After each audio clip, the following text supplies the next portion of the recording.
as similaridades entre o projeto do Viktor Orbán e o projeto da franquia Bolsonaro são assustadoras. O Viktor Orbán hoje tem 60 anos. É um político jovem, sobretudo porque ele está no poder desde 2010 e foi reeleito 4 vezes, 2014, 2018 e 2022. Portanto, ele já está no seu 4º mandato. Agora, Vivian, não é a primeira vez que ele chega ao poder. Olha que importante isso. O Viktor Orbán foi o primeiro-ministro mais jovem da história da Hungria. Com 38 anos, em 1998, o partido dele, o Fidesz, a União Cívica Nacional da Hungria, chegou ao poder.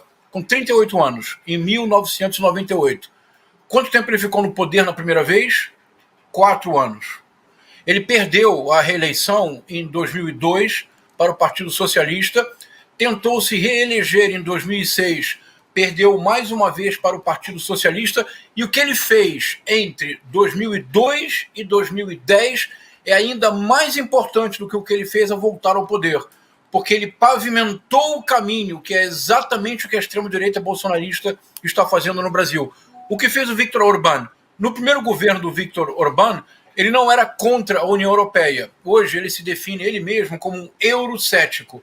E boa parte das políticas do Viktor Orbán supõe um nacionalismo acirrado contra o internacionalismo da União Europeia.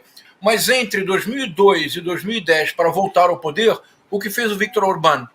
Recrudesceu a guerra cultural, hiperpolitizando o cotidiano húngaro, em boa medida, como você já disse muito bem, Vivian, através de mídias alternativas, como, por exemplo, o WhatsApp, como, por exemplo, o que se diz em inglês, jornalismo cidadão, o que é muito utilizado no Brasil pela extrema-direita. Não somente isso.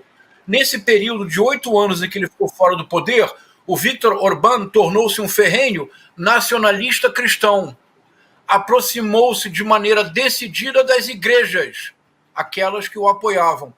Assumiu uma pauta abertamente anti-LGBT, ante uma fantasiosa ideologia de gênero. E na Hungria ele denunciou, Rodrigo, Roberta, acreditem, um kit gay.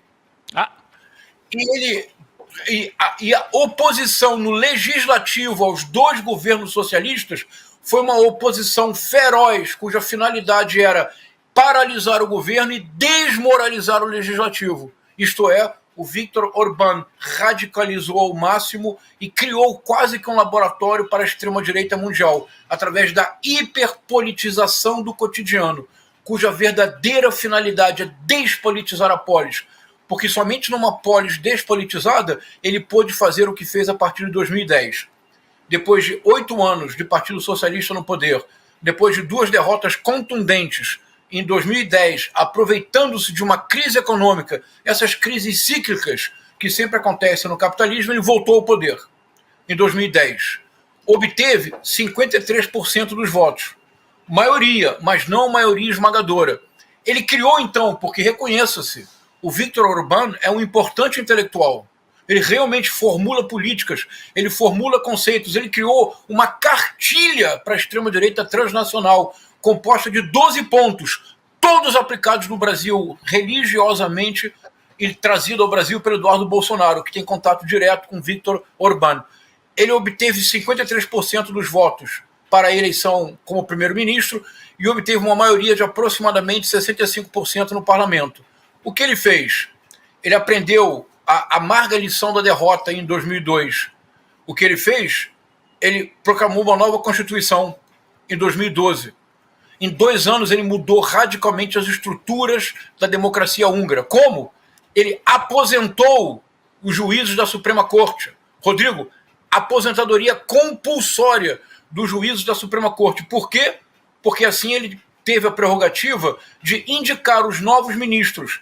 Surpresa das surpresas. A partir desse momento, todas as decisões da Suprema Corte favorecem o Viktor Orbán. Que tipo de decisão? Por exemplo, ele fez uma reforma eleitoral, mudando a proporcionalidade entre número de eleitores e percentual de votos. Roberta, quem fez isso no Brasil? A ditadura militar. A ditadura militar, para se perpetuar no poder, não apenas criou uma estrutura bipartidária, como modificou o percentual dos votos, de modo tal a assegurar a sua permanência no poder. Ele, então, manietou o judiciário, transformou a legislação eleitoral de modo a permanecer no poder e declarou guerra aberta, que ele não havia feito no seu primeiro governo, contra quem? Contra a imprensa. Como assim?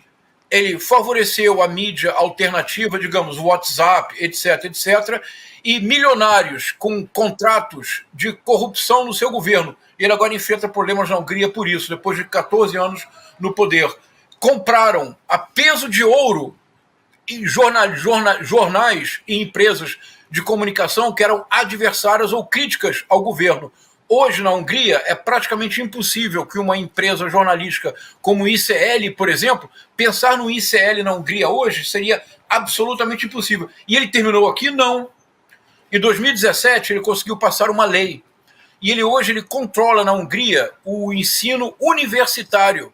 Primeiro, ele aboliu as universidades estrangeiras. Havia uma importante universidade na Hungria do George Soros. Ele simplesmente, em 2019, a universidade teve que sair da Hungria, porque ele criou uma lei. Olha, veja como funciona a extrema-direita transnacional despolitizando para ter um projeto político autoritário. Ele passou uma lei em 2017, segundo a qual uma universidade estrangeira, para poder atuar na Hungria, deveria oferecer na Hungria todos os cursos que oferece no seu país de origem. Rodrigo, é impossível. Os contextos são diversos. Você não pode simplesmente pegar toda a grade curricular de uma universidade americana e reproduzir na Hungria. Não faz sentido. Mas porque ele o fez para expulsar a universidade do George Soros. O mesmo George Soros que, quando ele era estudante, ele se formou em Oxford. Vocês sabem, Roberto, você sabe quem deu a bolsa para ele ir para Oxford? O George Soros.